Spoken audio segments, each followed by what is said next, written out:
Indifferent Films.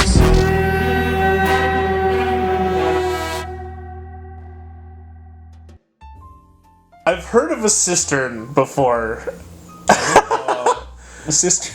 In the context of it being a vessel to hold water in like rituals or ceremonies. Yeah.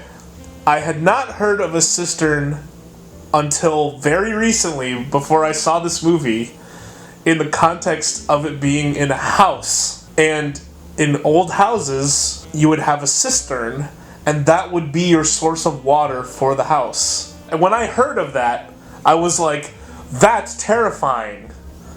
And then I saw the Lighthouse.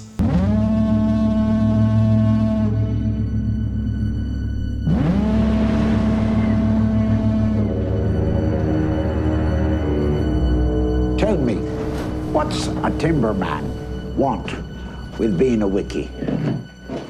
Just looking to earn a living, just like any man. Starting new. On the run. The cistern is a crucial element to the plot.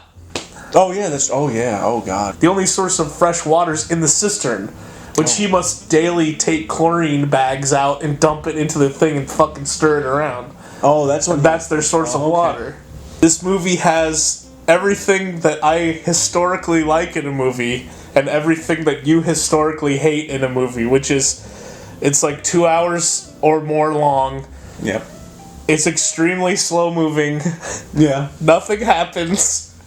Black and white. It's in black and white. They're covered in filth. Oh. It takes place in the 1800s. Yep.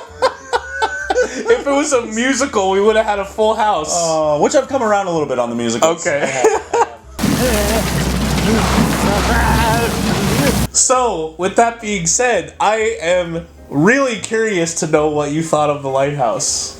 Listen, I actually really enjoyed it. Seriously, this movie, and I think you said it to me before we shot the review here a couple days ago, you couldn't tell if this was shot now or back in the, like the 40s or some shit? Yeah, like late 30s, early 40s, like it looked, if aside from some CGI stuff. Right. If you don't know who Willem Dafoe is or who Robert Pattinson is, that they are from our present time period, this looks like it could play on Turner Classic Movies. Exactly. Everything from the letterbox on the sides, I was telling you this, like the lighting. I don't know what it is about like older movies. They always put like the light when there's the mad guy that's crazy. They have like that little extra light right on their eyes there. And Willem Dafoe, when he's doing his fucking monologue and shit, like the lights in his eyes, he looks like a madman. And even Robert Pattinson, like, give it up to the man. I mean, first of all, he's gonna be Batman soon, so I'm okay with that. Keeping secrets, are you? No, sir. Why'd you spill your beans? They just acted the shit out of this movie. Oh my god. And he just fucking, like, crushes it.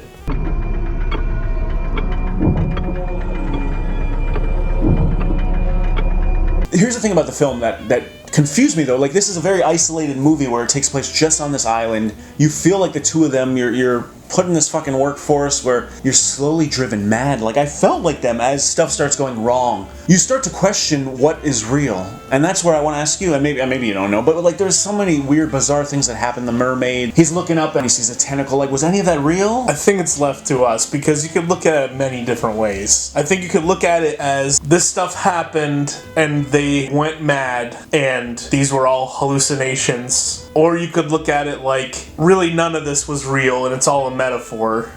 Oh, damn, okay.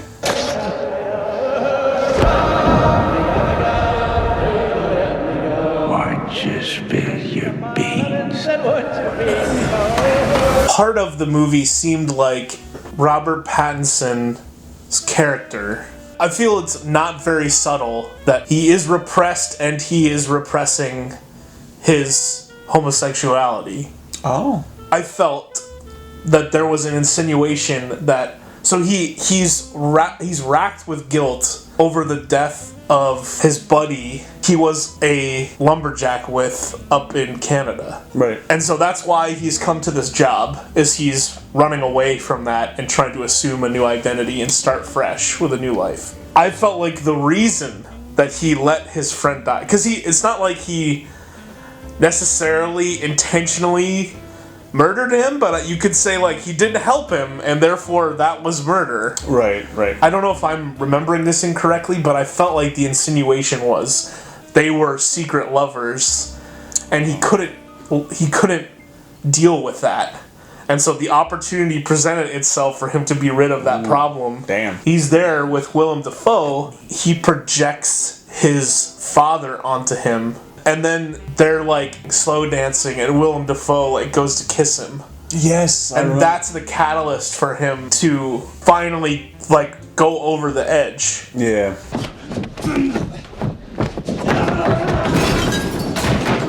So you could say, like, those were all physical manifestations of his internal struggle with his sexuality.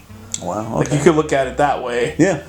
Or you could just be like, oh, the director said that it was a retelling of the Prometheus myth. Oh, yeah. I did read that. And so then it's like, then when you think about... So it's like, it could be all of those things at once. You have the internal logic of the movie where it's like, these are two guys who have to work at a lighthouse. Right. Then you have the metaphorical aspect where it's like, this is a movie that means things in an artistic way.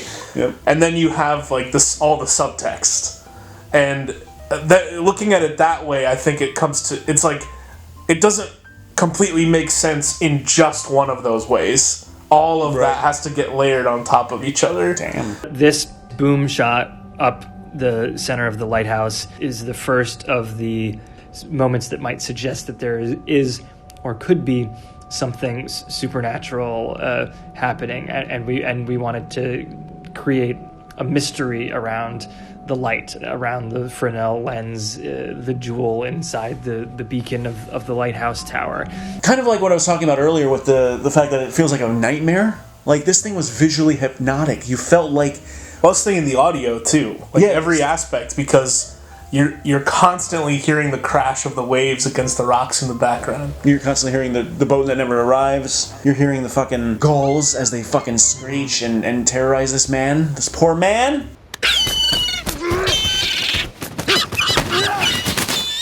All these moments come together and you start to, like, feel like them. You start to feel like this cabin fever. Yeah. And it drives you insane. You know, all Robert Pattinson wants is a fucking steak so he can fuck it. We're talking about the lighthouse. Yes. And how it contained maybe one of the most horrifying scenes I've ever watched. Yes. Oh, God. I know what you're talking about. I guess this is kind of a spoiler. There's a mermaid in the movie. Possibly. We don't know. Yeah. A siren, if you will. Oh, yes. And there's the siren song that she sings to lure the sailor to his death. Yep. And that was scarier than any fucking horror movie that I've watched in a long time. It gave me goosebumps. Not only was it viscerally scary, it was so creepy and otherworldly. Yeah. The simplicity of it, the starkness of it, was just such a jolt. I felt everyone else in the theater, like, clench up when that happened. When she's shrieking. Oh, my God. Terrifying. I wanted to give a shout out to our local Emmaus Theater for showing some of these indie art house films. There was an audience there. Oh, that's cool. That's good. That was very heartening to see people show up for a weird Lovecraftian art house, black and white, only two people in it movie. And I was like, oh, good. There is a world in which Avengers Endgame and The Lighthouse can coexist. How long have we been on this rock? 5 weeks? 2 days? Help me to recollect. Quality approved. This is Quality Assured Films.